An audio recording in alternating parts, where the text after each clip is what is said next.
Hey, it's Paul Valencia. Welcome back to the Clark County Today Sports Podcast. Tony Liberatore to my left. Hello. Hello. He's from Fort Vancouver High School and representing Vancouver Public Schools, too. Thank you. Cale Piland to my right, or kind of my straight, or right ahead. I don't know how we're in a triangle, whatever.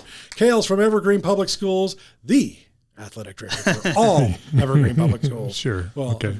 Whatever. Yeah. Say hi, Cale. Is that like the Ohio State University? Yes. Glad to be here. Yeah. So, hey, we're going to be talking a little bit about Seton Catholic-Stevenson football and that little controversy they had last week. Might talk a little about, we will talk Mountain View Evergreen football rivalry coming up. And we have to give a little salute to Hudson's Bay so far in the 2A Greater St. Helens League. Just incredible. We will talk a little pro sports on this podcast episode. My mini vacation to Las Vegas. I'm back home in Vancouver now. And, of course, we'll talk about your M's. But we'll also we'll give you a little love to the Seahawks, right? Yeah. Much cool. better since the last time we were here. Exactly. And then we might get into a couple of other things. But, again, what I think makes this podcast special is we've got experts in sports administration here with Cale and Tony. And that kind of goes really well with our first topic because Seton Catholic football having its best season yet to date. The Cougars beat Stevenson last week, but it was just kind of intense. It was an ugly game on the scoreboard, and heard there was some trash talking and all this stuff on both sides. And then there was a sideline incident where a Stevenson player got into the Seton sideline, and then there was pushing, shoving, including from possibly an adult coach. I think on the video, that's clear that there was definitely contact made, and it was ugly. You just don't see it very often. And we did hear reports. We're recording this on Thursday. We heard I did talk to a couple of ADs. It's not hearing reports. I actually talked to a couple of people, and there has been a what do they call it? A positive resolution. Resolution, yeah. They're not going to go into details, and that's okay. But both schools are working together to kind of go over the problems of there was accusations, you did this, and they have decided that they are going to work together so that the next time these teams meet in any sport, there'll be a more positive result. So I appreciate that, but I want to talk to Cale and Tony, former coaches, and what that's like. What happens on the sideline of an intense football game, whether it's a blowout or a close game or whatever. Player comes into your sideline. What have you always wanted to do, Cale? Well, yeah, football's different because than really any other sport because it is going to, the game spills into both sidelines, right? And it's just because plays, even now still, I'll be standing on the sideline with you watching a game and there could be something coming towards the area we're standing in. You got to get out of the way because the players aren't going to be able to control what they're doing at that point in time. So my expectation always was when a player from an opposing team came into our sideline that we got out of you want everybody to get out of the way, and then all you're doing is trying to help them back up and get them back out onto the field and get them out of there because things can go awry a little bit in those situations. But my expectation always from my staff is and my players is we don't talk to an opposing player, and my expectation always would have been the same on the other sideline is if my kids are in your sideline or by your sideline, it's not your place, especially as a coach, to be engaging with my players. If there's a problem, I will handle it, but those are my kids. You don't have a relationship with my kids.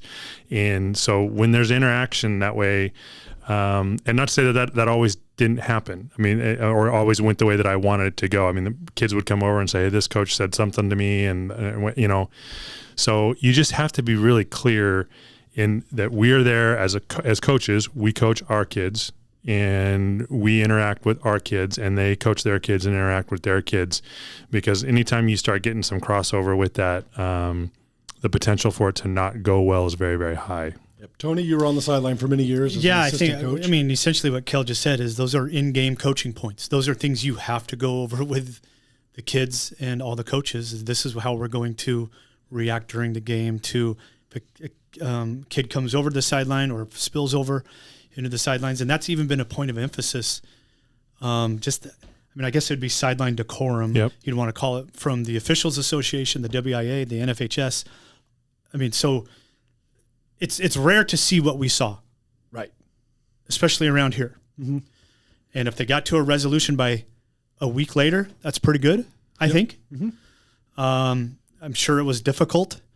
You know, I can imagine the phone calls everybody got on Saturday morning and what are we going to do? And I can, you know, we've all been there somewhat. But yeah, I just think I like what Cale was saying. Those are in-game coaching points that the players need to know. Right. So now I was on vacation from the weekend until yesterday. So this, again, we're recording this on Thursday. So I didn't make any phone calls or any reporting until today. And so I don't know the specifics of the resolution, but it was positive, and they both agreed that they're going to work on more positive relations in the future, which is great. Here's what I want to say from just seeing the slow motion video that I saw, and I just hope whatever they determined, you know, for if there are consequences, that the coach, I'm not going to name the coach here right now, but people know who it is, the assistant coach, but I just hope it's not a career crusher. I don't know if there's a suspension or retraining or whatever, but it was a nanosecond thing. There is no justification. We've I think everyone agrees in this room here that there's no justification for putting your hands or pushing another player. When you're an adult coach, you can't do that. So there are going to be consequences. I just don't know what they are.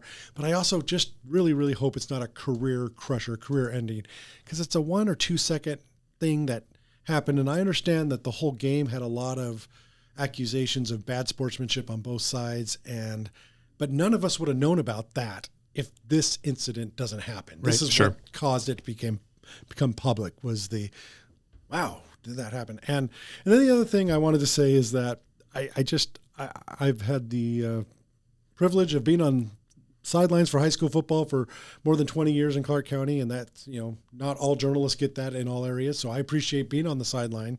And then there's coaches, there's assistant coaches, there's players and training staff and chain gang, and we all know that we are potentially in danger, but we also keep our eyes open. But when a player comes off the sideline, off the field into where we are, you get away, but then you also you allow the player to get back. You don't.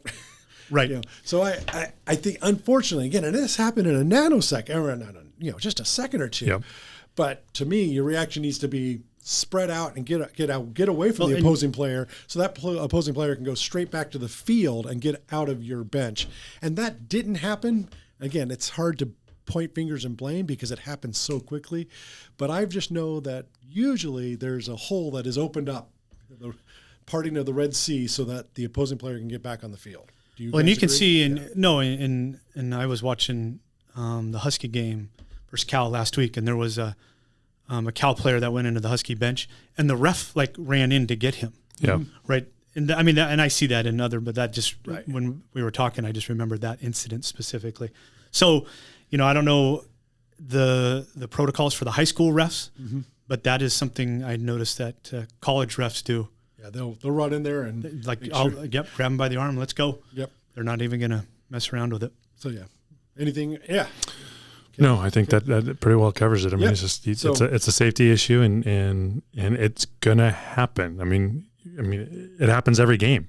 Right. So let's. But focusing more on the positive though, Seton Catholic 4-0, I believe, the best start in school history, and congratulations to that. And hopefully, some lessons were learned on both sides of the issue, and we move on. So as we go on we'll still stick with high school football because that's what we love so much. We got Mountain View and Evergreen playing Friday night at McKenzie Stadium.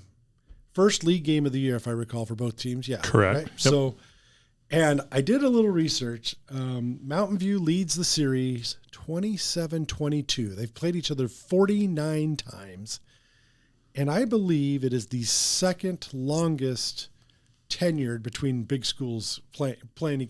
They've played against each other every year at least once since '82, and a lot of times they played twice a year. Yeah, I was going to say there was a time when it was twice a year. Which is why you have 49 matchups. Yeah, my junior year in high school was the last time we played twice. Right. Play the first game of the year, and you play the last game of the year. So, Cale, I got to ask you were a Mountain View Thunder. Correct. And then you were an Evergreen Plainsmen head coach. Yeah. Did you hate yourself the first time you played Mountain View as the Evergreen coach? It was funny. I mean, even when I was in college, and I know I was going to go into education and coaching and teaching. I told my parents, I go, yeah, the one place I'll never get a job, I'll take a job as Evergreen, and that'll never happen. Yeah. And it was the first place I took a job. So, and then when I got hired as the head coach at Evergreen in my first player meeting, I told our guys, I said, hey, before we get started, I need you guys to know that. Because a lot of them at that time they didn't know that I'd gone to Mountain View, and I said I just need you to know that as a kid, like, you guys make mistakes. I made a pretty big mistake as a kid growing up, and I went to Mountain View, and so that was kind of an icebreaker when I first got in there as the head coach, and they thought that was good. That's awesome. So I guess sorry to interrupt you, Paul. Is there an official name of this game? Like Thornton Bay used to do the Peace Pipe. Yeah, no, it never got named. No, it never got named. Right, and it's funny. So our friend Brian Levesque has a web page, and I don't think it's live yet, his Rivalry page, but he's got scores. He's got scores from like the 1950s for battleground football. If you go look, whatever team he's got your whole season. So Skyview, you can look at every result from when Skyview started or Columbia River started. He's got them on a site, but he also has these Rivalry pages he's working on, and it's really weird, really neat. Battleground and Prairie played each other. Was it week 3? So Battleground beat No, week two. Yeah. Okay. So Battleground beat Prairie, and now they're 25-25 in that series. Oh, really? And they started playing each other in 1979, which and they played a couple times a year, a few times. But I think that's the longest running of every year, and I don't count that COVID year or whatever, but I think Battleground and Prairie did play that year, and I think Evergreen and Mountain View did play that year. So it continues on. But I was trying to look at, and there's Columbia River, Skyview have played many years in a row, but not that many, not that long. Well, it used to be River Kelso. That's what I was wondering. I'd have to look at Brian's page. Yeah, that used to be River Kelso. That probably got into the probably high 30s, low 40s, probably. Yeah, But as far as Clark County only, I think it's Battleground and Prairie is the longest, where they've gone at least once every year since 1979, but Mountain View and Evergreen. So there were years where like Fort and Bay didn't play each other. Oh, yeah. We stopped. They stopped playing that game, which is shocking to me. Yeah. So when we went independent. I wouldn't. Right. So yes. Yeah. That's a whole different podcast. Yeah. I can give you that. Right, but I wonder if that one probably had a really long history too, as long as and because there's a plaque in our office. I should look tomorrow, but that goes back to. Is it the late 60s, I think? That plaque where they just have a traveling plaque. Yeah, because I was going to say, the big thing about the Mountain View Evergreen rivalry was, it was the Evergreen School District. And there was just those two schools. Well, there was only one high school, right? It was Evergreen. And so then when they built the second high school, that's where it was just the two schools in the district. And it was...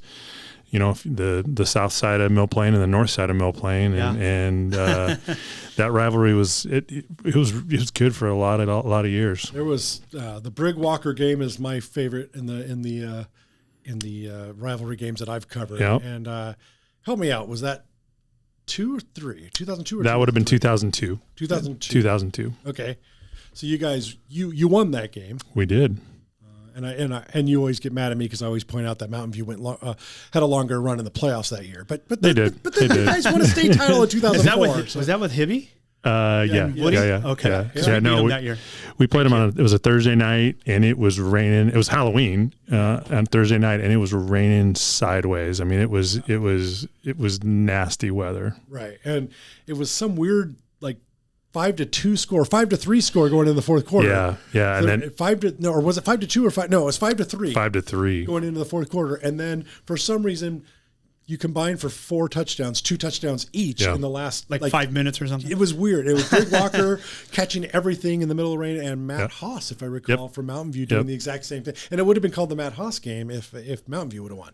And it was crazy. These receivers were just catching everything in the last 5 minutes of this football game, but it was in fact on that winning drive we ran a little hook and ladder that head coach Kevin Cove from the Union Titans was intimately involved with that play. Sweet. Anyway, fantastic game and great.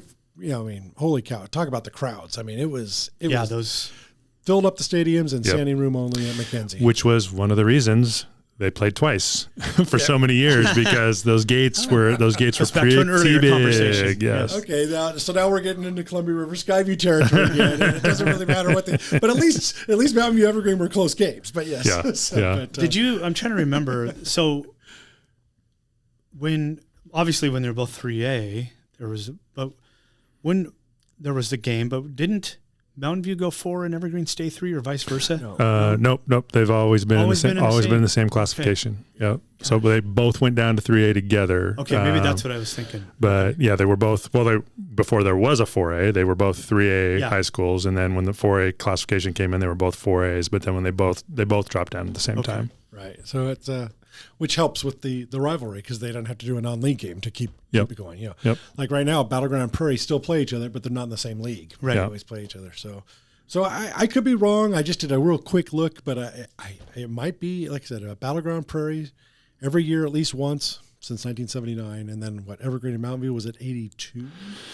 Well, Mountain View opened in 80-81 was the first year that the building was there, but there was no senior class. The first graduating class was 81-82. I'm assuming they played in 80-81, but I don't know because Mountain View kind of varsity schedule though. Well, Mountain View kind of played a little bit of a hybrid schedule, if I remember correctly. In fact, the first game Mountain View played was against another first year high school. It was Mountain View of Bend. So Mountain View of Bend came and played at Mountain View of our Mountain View in the first game in school history. Interesting. Yeah. So anyway, I love it. So now this week, of course, we've got that's the big game, I guess, in the 3A JCHL, Mountain View and Evergreen, and both are 3-1. Evergreen's got a lot of talent, but lost last week against Glacier Peak, and it was clearly the best team Evergreen has faced this year. So, sure. And Evergreen had an easy time of its first 3 games. And then Mountain View lost its first game, but has won 3 in a row now. So, yeah, it's interesting for me. I don't you'll never see me do predictions like in print. I never do that. But as I've said before on this podcast, like when Camas and Skyview are going to be playing in a few weeks, and basically I'm to the point now where until Skyview can get it done, I'm just assuming Camas is going to win that game, and I know that'll make Skyview people mad. I don't mean it in a negative way. It's just I've seen victory just snapped out of the jaws of defeat or whatever. Yes. That too many times, but I have to admit, even though Evergreen has won a few times over the last few years, I just Mountain View has had the better program in the last 10 or 15 years. Yeah. And that's so in my head, it's like, is Mountain View going to find a way to get this done, or is this going to be Evergreen's stamp? What do you guys think going into this game? You can't make any predictions, Cale, because you're the 18th. I think it's going to be a very good game, Paul. Are both teams going to play hard? Both teams played hard. Both teams played hard. Well, I'm a former Mountain View parent, but I also know the head coach at Evergreen. So I'm going to toe the line here with Coach Piland. And just say you don't know either. Yeah, I don't know either. Yeah, all right. I mean, but I haven't seen either team play this year, but I know a couple players on Mountain View, and they're having pretty good years. After 4 weeks, they'd probably be all league kids. Right. But Evergreen has some of the flash. Every time you get a UO commit, right. Yeah, that's pretty big. Absolutely. Yeah, obviously I've seen both teams play multiple times, and it's just if they both play their best, I think they're both capable. Either team is capable of winning that football game, so it could be a heck of a game. Yep. And then full transparency, I am an Evergreen parent now. But my child does not play football, does not play sports, and now, if we're talking theater here, Evergreen Theater, number 1.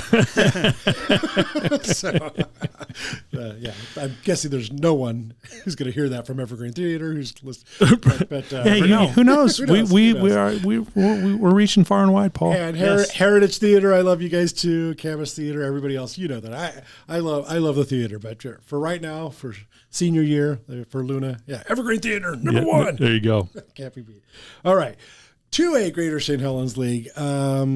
Raise your hand if you all had Hudson's Bay as the only undefeated team in league. Right? Yeah, no one's raising their hand. I know this is audio only, but no one is raising. I got a lot of faith in Coach O, but yeah. That's a heck of a deal for them. I think Coach O is one of the great success stories of coaches in Southwest Washington. I'll even say history, just from what he did the first time he was at Hudson's Bay to turn that program around. and now to come back and what are they? They're 4-0 overall, but is it 2-0 in league or 3-0? It must be 2-0. 2-0 in league. Yeah. But they beat Ridgefield last week, and that was a wow. And it just the whole league is, we can't figure it out. Woodland beat Washougal, and then Columbia River beat Woodland. Right. And so almost everybody's, I think there's one 2-0, and there's one that's 0-2, and everyone else is 1-1. We don't know what's going to happen. A lot of people still think Washougal is the best team in the league. But didn't they lose their quarterback? I thought he got hurt. Did he get hurt, or did he? We're talking about Washougal. I think he was out just for a few plays. Okay. I think so. I don't want to say anything on the podcast anymore because I'm not 100% sure. Yeah, I shouldn't. How many teams do they get moving on to week 10? Yikes! That's the other thing I wanted to talk about. But it's just the crossover with EVCO. Yeah, with the EVCO. It's 4. And so 3, you don't want to be 3rd or 4th place, that's for sure. Because that's Tumwater. Tumwater's 1. Yeah, and you don't even want to be. I mean, 2nd is tough. I mean, it's just WF West is loaded again. It's just tough. It's tough to get out of week 10. But didn't Ridgefield beat WF West? Yeah, and I think so. Remember. I think so. Yeah. So yeah, I mean, it's just going to be a heck of a. Tumwater reloaded. I know that. I saw a couple scores. So. Oh. And so let's see here. So we got that. We already talked about Seton, and Le Center keeps winning. So that's going to be fun when Le Center and Seton Catholic play. And when I say fun, I think everyone's going to think, oh, Le Center's Le Center. They're going to win that game. But wow, Seton Catholic, good for them. They've got something going for the first time ever. Really, really special. And even if they don't beat Le Center, they have a real good shot at finishing 2nd in that league. So yeah, something to sustain. Right. Yeah. All right. Should we go to pro sports? Might as well. So,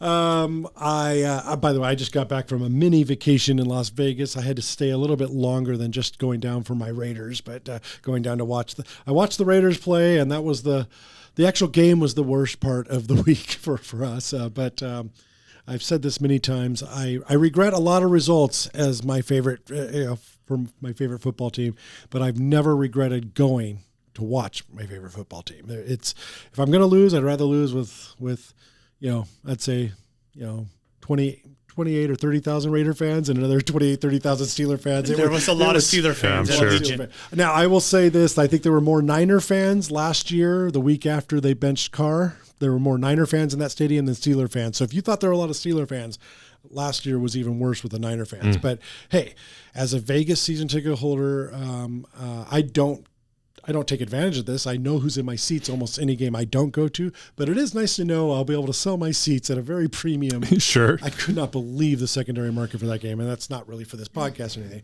But I wanted to let you know that we stayed because there was a special thing on Tuesday night for all season ticket holders. It was come to Allegiant Stadium in Vegas for 3 hours, a DJ, drinks. They gave sodas for free, and alumni was there. Rod Woodson was there, and a few other guys, and some autographs. But it was just a chance to get on the field, run around. Most little kids had the little inflatables and stuff. Yeah. And it was just a fun time for the Raiders to say thank you to their season ticket holders. So we stayed for that. And then there was something special. I can't go into details, but I will at a future podcast, but I'm not allowed to really talk about it. But yeah, me and my family got treated by the Raiders, really special event on Wednesday, and I promise I'll talk about it more later. But so now all we need is just the Raiders start winning to make me happier. But this is the thing about football and my love for my passion for the Raiders in the NFL is that it's a vessel to make memories is what we use it for in our family, and we're doing that, and that's what I love about sports. Even when we lose, it can still be a memorable time. And so I know that's how you guys feel about your favorite sports, the Mariners and Seahawks. For Mariners and Seahawks for Cale, Raiders and Mariners for Tony. And right now, I got to feel really bad then for Tony if it's Mariners and Raiders. Yeah. Tony, what's going on? Let's just talk the M's real quick. So Yes. Our last podcast, they were coming off a great hot streak. Mm-hmm. It wasn't necessarily the previous 50 games before we recorded, but over 50 games, roughly, they went 36-14. Right. Which is, whatever percentage.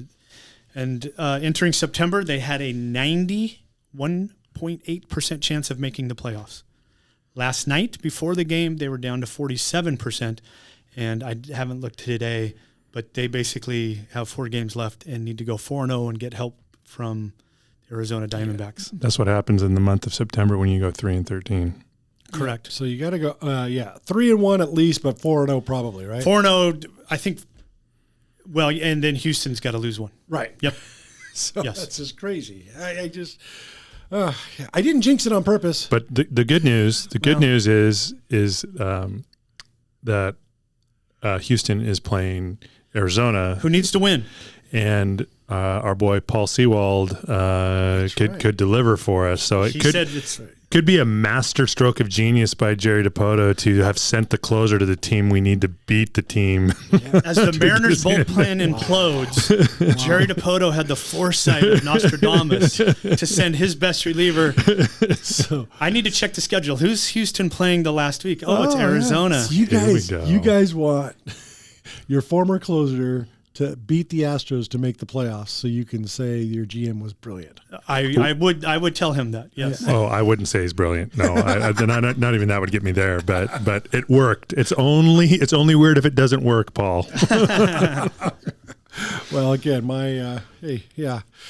I'm still shaking my head over my Raiders and kicking a field goal down by 8, but hey. Yeah, can we talk about that real quick? Yeah, you can, I guess. I don't want to be mean to my Raiders. Wait. Well, I know, but not be mean, but because you are always like.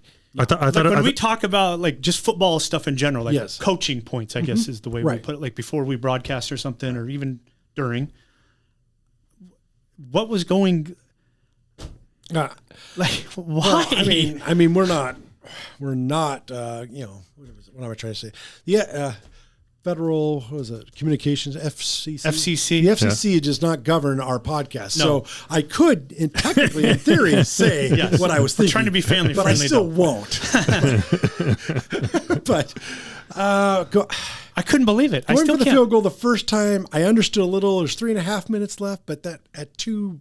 With just a little more than 2 And minutes closer. left, and closer, and it was only 4th and 4, and we're paying all this money for our offense, and it's like the coach just said, "I don't have any faith in our offense to score a touchdown from the 12-yard line or a first down from the 12-yard line." Yeah. Well, then, but you are saying you have faith in the defense, which, okay, got a 3 and out the previous possession, but hadn't done a whole lot though, And then you have faith that the offense that will then go 70 yards to get a touchdown after the punt. Right. Yeah. And nothing connected. And if you give up one first down, you're only going to get the ball back with 20 seconds left at the most, which I think they got the ball back with 12 seconds left. And we were all there was nobody. I shouldn't say nobody. There was one person in Allegiant Stadium who thought that was the right decision. It just happens to be the only. He had the headset Josh on. McDaniel. The only person who matters. And Yeah. so, no, I'm trying, man. I'm just trying. I know you are. It's week 3, so I can't possibly say it's over. And it's not over. And No. it's the NFL. I mean, we go in and shock the Chargers this week. Yes. And I do say we, and I will always say Well, we.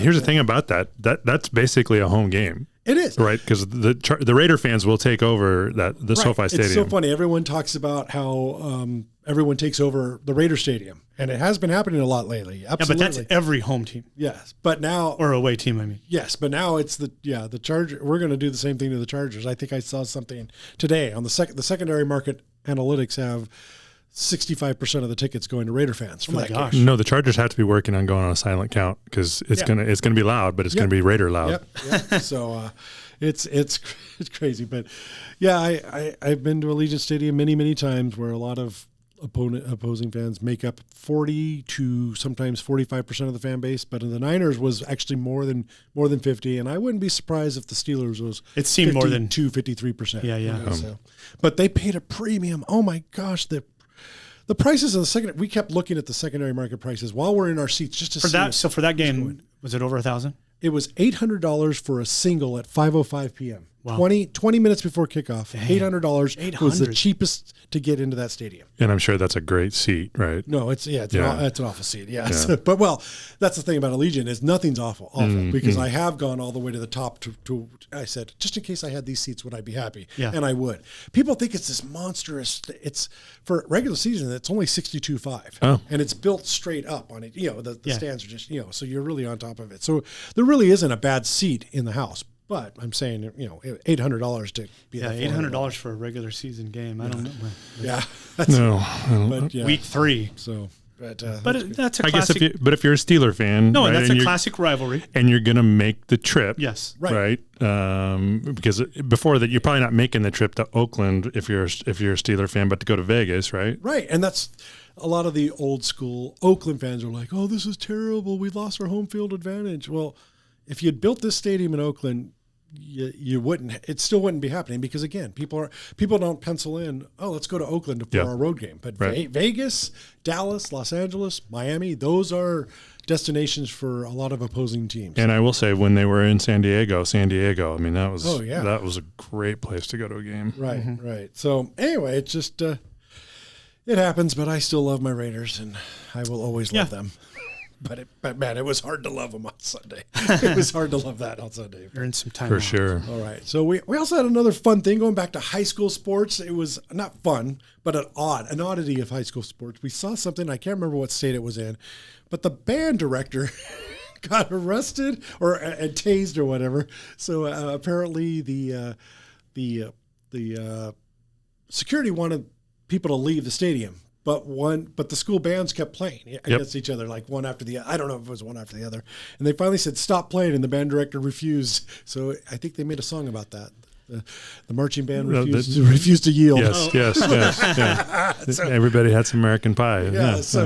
But anyway, I'm so glad I have never had to report on Mackenzie Stadium security tasing the Mountain View. So the funny thing about director. that is, Corinne Ormston, she oversees our performing arts. She sent me a tweet about that on that weekend, and I texted her back. I go, "This can't be real." And she came and saw me Monday morning. She goes, "Oh no, it was real. It did this happened." Yeah, it was real. So yeah, Tony. I would instruct school security, do not tase the band directors. But so I would That's just generally a bad look. Right. Let's not do that. Yes. So, and again, I don't even know the context and the police, if it was police or security, whatever it was, but it's never a good look when you're arresting the band director for playing music. Yeah. When do you get to the point? Like, is it 20 minutes post game? Yeah. Is it 4 hours and we're trying to go home? Right. Like what? Yeah. But I just need to know more. I'm sorry I didn't read the article. So. Yeah, if it was band versus band, that would even be better. Like it'd be kind of like the baseball players who refused to go in the dugout after the national anthem. Yes. Bobby Ray was one standing. Yeah. So the umpire finally, but I think there was an umpire a couple years ago who just kicked both players out. Yes, he did. And that's why they do it like the pitchers that pitch the day before the starters. It's one of those things. So that's what. So I think that was it. I think if I stop, then the other band wins, and so it was just that kind of thing. But I don't know. It's fun to read about when it's in another state. It would not be fun if I had to cover police brutality accusations over a band playing too long. No, we don't need that. So no district. So anyway, but what else you got, Tony? Anything?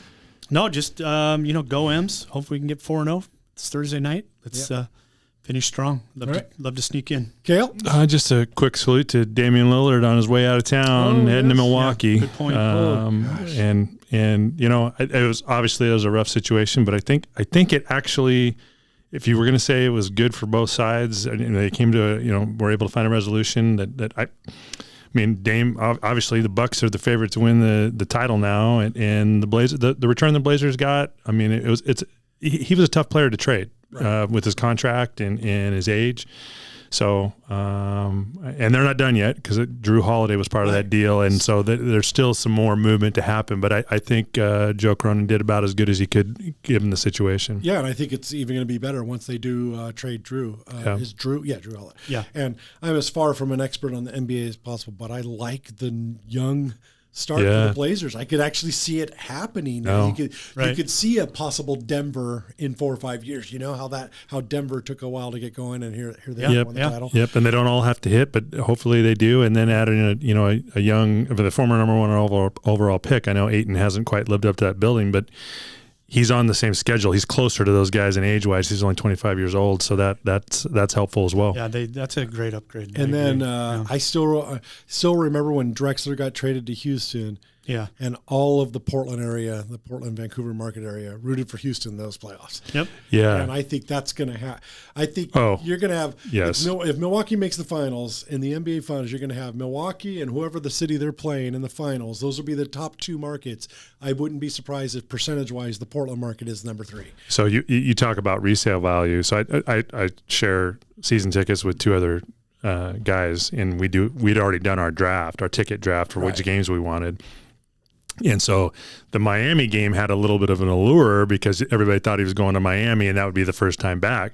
No one was thinking Milwaukee, and unfortunately I didn't take the Milwaukee game, but the guy who took the Milwaukee game wasn't the guy who took the Miami game, and he was gloating pretty hard about the price. It was something about I heard the tickets for that game, the increase. I mean, they're up like 200-300% on the secondary market already. Right. Is it a Tuesday in January? It's something like that. It's a third. I think it's January 31st, maybe. But, so it's an off night. Yeah. I mean, it is Milwaukee, and Giannis is coming. Yeah. Depending if he plays, because he's an NBA superstar. I think they play once every 3 weeks. Yeah, something like that. I know right? I'm being a jerk to the NBA. Here's Paul. But yeah, there we go. There I go again. Yes. But anyway, but still, it's a Tuesday or Thursday night. It's not your typical weekend night where, I mean, when the Blazers play a weekend home game, the secondary market is huge, even for bad teams. Yep. So, but it's the Tuesday, Thursday games or the Wednesday games that are like, there's no one in the building, no one can sell, but there'll be no problem selling tickets. Yeah, for that'll that be a game. big ticket. No, Moto will be full for sure. Awesome. Well, and I'm hoping for the Raiders to stun the Chargers in what is it? I think they play in Los Angeles, it's San Diego, whatever. It's somewhere down there. SoFi is what you're looking for. I know. Yeah. So hopefully the Raiders do that, and I'll be back in Vegas for Monday Night Football the next week against the Packers. So, all right. So that's and we'll be talking to you guys in a couple of weeks, and we'll be closer to knowing what we know in high school football. Until then, Cale, Tony, take care.